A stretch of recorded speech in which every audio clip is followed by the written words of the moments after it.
Hey guys, it's Belle, and in this video we are going to be reading through and translating a part of St. Augustine of Hippo's commentary on Psalm 5 verse 8.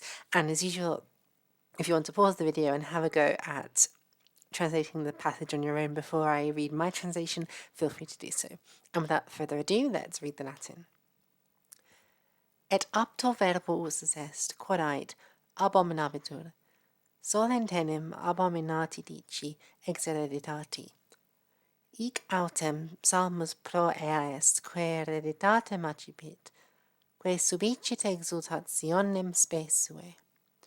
Dicens, ego autem in multitudine miserationes tue intraibo in domum tuam, in multitudine miserationes fortasse in multitudine hominum perfectorem et beatorum dicit, quibus civitas illa constabit, quam nunc parturit et paulatim partit ecclesia. Homines autem multos regeneratos, atque perfectos, recti dici multitudine miserationes Dei quis negat. Cum verdissime dictum sit, quid est homo quod memores eius, aut filius homines quia visitas eum? Intribo in domum tuam, tanquam lapis credo in edificium dictum est. Quid animalio domus Dei quam templum Dei est, de quod dictum est, templum enim Dei sanctum est, quod estis vos. Cuius edifici lapis angularis est ille, quem suscepit quo aeterna patri virtus et sapientia Dei. Alright, so what does all of this mean? Et apto verbus est. So uti is one of those verbs that takes a ablative as its object. So he used a suitable word. Quodite, when he said, abominabitur, it will be abhorred. Sole intenem abominati dici, for they are usually called, the abominable, the reproved, exheredati, those who have been disinherited. Hic autem psalmus pro ea est. However, this psalm is about that topic, or for that woman, or that thing, quae hereditatem accipit, that thing which accepts heredity.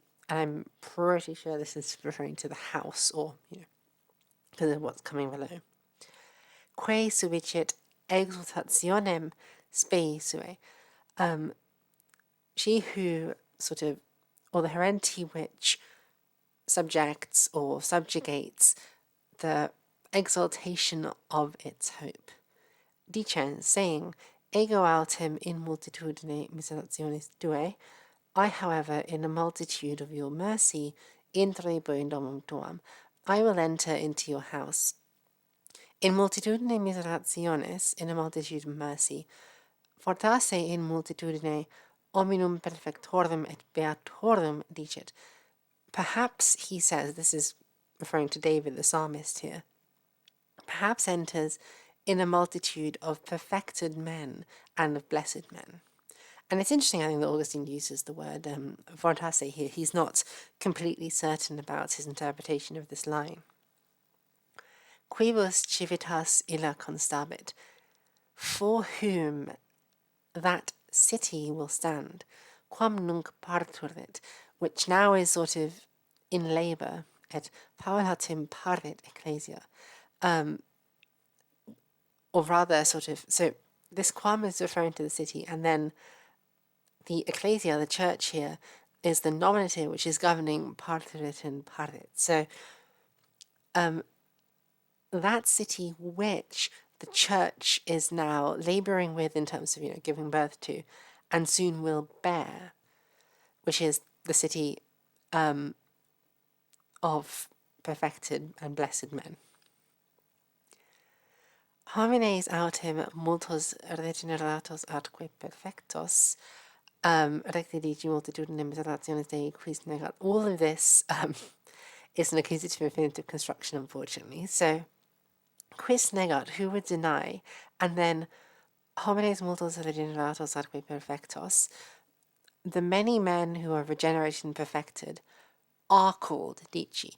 So who would deny that many regenerated and perfected men are called, or are correctly called, multitudine miserationes Dei, a multitude of the mercy of God. So Augustine is saying that, like, seeing all of the people who are saved, how can we not rightly refer to that as an abundance of God's mercy? Cum verissime dictum sit, since it is most accurately said, quid est homo quod mermor es eus, aut filius hominis, quia visitas eum. So, what is a man that you remember him, or the son of a man, since since you visit him? And then that's Psalm 8, verse 5. Intribo in dom tuam, I will enter into your home. Tamquam lapis credo in edificium dictum est. Just as, I believe, a stone is said to enter into a building, basically. So there's an implied to be in here, I think, or intraire in here. Quid enim aiud domus Dei quam templum Dei est. What else is the house of God than a temple of God? De quo dictum est, about which it is said, Templum enim Dei sanctum est. The temple of God is holy, quod estis vos, which you all are. So that's this whole thing about your body being a temple, right? Cujos edifici lapis angularis est ille. So this angularis, it literally means sort of angular, or maybe even pointed. And I think it might be a reference to the cornerstone, but I'm not certain. So the cornerstone of that building, cujos edifici est ille, is him quem suscepit coeterna patri virtus et sapientia Dei. So virtus et sapientia Dei are the ones which govern and shape it. So he is the cornerstone whom the co-eternal virtue which is co-eternal to the Father and the wisdom of God, receives, basically, or takes up. And I think to some extent this is a message about a person who is given over to holy things and to living a good life is chosen by God, by the divinities, just like the cornerstone would be by the architect. So, on to the next bit, and as usual, feel free to pause and have a read through it on your own. Adorabo ad templum sanctum tuum, in timore tuo. Ad templum sicut prope templum intellegimus. Non enim adorabo in templo sanctum tuo, sed adorabo ad templum sanctum tuum. In legendum etiam est, non de perfectione, sed de progressu ad perfectionem dictum esse, ut illud perfectionem significet. Introibu in domum tuam, sed ut hoc proveniat, prius adorabo inquit ad templum sanctum tuum, et fortasse ab hoc adit in timore tuo, quod magnum est presidium procedentibus ad salutem. Cum autem quisque pervenerit, fiet in eo quod dictum est, consummata dilectio fortas mitit timore. Non enim timenti iam amicum, quibus dictum est, iam non dicam vos servos, sed amicos, cum adid quod promisum est, perducti fuerint. Alright, so what does this mean? This passage, by the way, is one of the reasons why, for those who are at a higher level learning Latin, maybe you're at the level where you can sort of read these texts with my assistance in the videos, or maybe a little bit higher than that, like you can read them and translate them on your own. I'd actually highly recommend medieval biblical commentaries as a way to practice your Latin, particularly early ones, like late antique ones, like St. Augustine of Hippo, which are written by people who are native Latin speakers and speaking it all the time. Because you'll be getting pretty idiomatic Latin, you'll be getting the kind of Latin that's common every day in the streets. It was also used to communicate with each other, but then also, more importantly, you sometimes get in these commentaries a very specific breakdown of what words and concepts in language mean and that can really help your understanding of the language. So let's dive into it here. Adorabo ad templum sanctum tuum. I will worship towards your holy temple, which is kind of a weird construction, really. In dimore tuo. So that's the verse of Psalm 5:8. Ad templum sicut prope templum intellegimus. So we understand the phrase to the temple as near the temple, which, I mean, I think that's a bit of a stretch, right? Because, like, you can't just change what the preposition is, but fine. we'll go with it. We'll go with it. Non-Enemite, for the psalmist did not say, adorabo in templo sancto suo. I will worship within, or, while I'm inside your holy temple. But he said, adorabo ad templum sanctum tuum. Intelligendum etiam est non de perfectione, sed de progressu ad perfectionem dictum esse. So, and it is to be understood, dictum esse, that it is said, non de perfectione, not about perfection, sed de progressu ad perfectionem, but about the progress towards perfection. I mean, this bit makes a little bit more sense to me. I mean, at least he's literally using the preposition ad here, right? It's not just like Augustine going, well, if you change this word, it means something completely different. And therefore, it actually meant that, even though it has different words. A common thing I say in discourse and rhetoric is that if you have to completely redefine what all of the words mean and have your own private definition of them in order for your argument to make sense, then your argument doesn't make a lot of sense. It's like what the Freudian psychoanalysts and the people who are super into like autogynephilia as an explanation for transgender politics and stuff. When you really break it down, they often end up having these super private definitions of words which nobody ever has. But I should amend my saying there and say that if you have to literally just change the words of what the original text is to make your argument about it, your argument is wrong. Like, your reading of the text is bad. It's just a little rant over.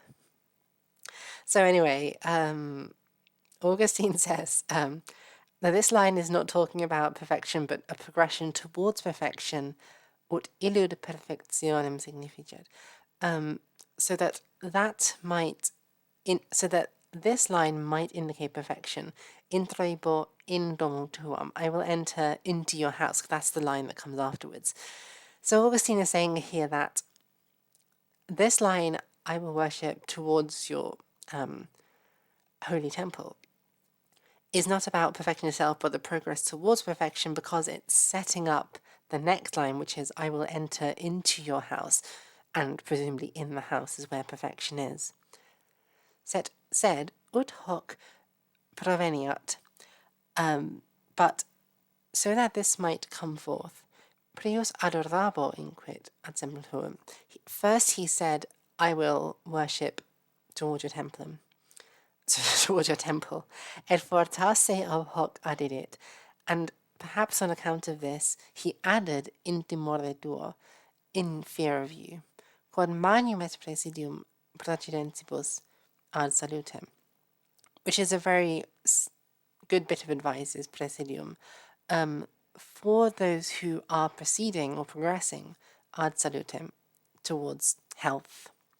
Cum autem quisque pervenerit, for indeed, whenever somebody arrives, fiat in eo quod dictum est, may it come to pass in that which is said, consumata dilectio fordas mitit timorem. Now this is like, consumata dilectio is difficult to pass, but it's basically like a received or an accepted love puts fear away. Non enim timeint iam amicum. For indeed, they do not already fear a friend, quibus dictum est, to whom or about whom it is said, Jam nom dicam vos servos, sed amicos. Now I shall not call you servants but friends, and that's of course from the Gospel of John, and it's what Jesus said to his disciples. Cum adir quod promisum est predicti fuerent. When they shall be led towards that which has been promised. And then I think perhaps the amicum here is a reference to Jesus himself. And so Augustine is saying they will not fear Jesus when they are led to that which is promised to them, meaning that for people who are progressing towards perfection, towards holiness, they will not have cause to fear Christ when it comes to the final judgment, because he will be a friend of theirs, because they have been a servant of Christ, and so Christ has named them as a friend. So there we go. That was St. Augustine of Hippo's commentary on Psalm 5, verse 8, with a bit of my rambling thrown in. If you would like to get some help studying Latin, you can join my Discord server, where we have a separate channel for the various medieval languages that I talk about on this channel. And we also, by now, have a few people besides me who are pretty knowledgeable in Latin who can help you out if I'm not around to answer questions. And until next time, like, comment, subscribe. Thank you guys so much for watching, and I hope you have a nice day. Bye, everyone.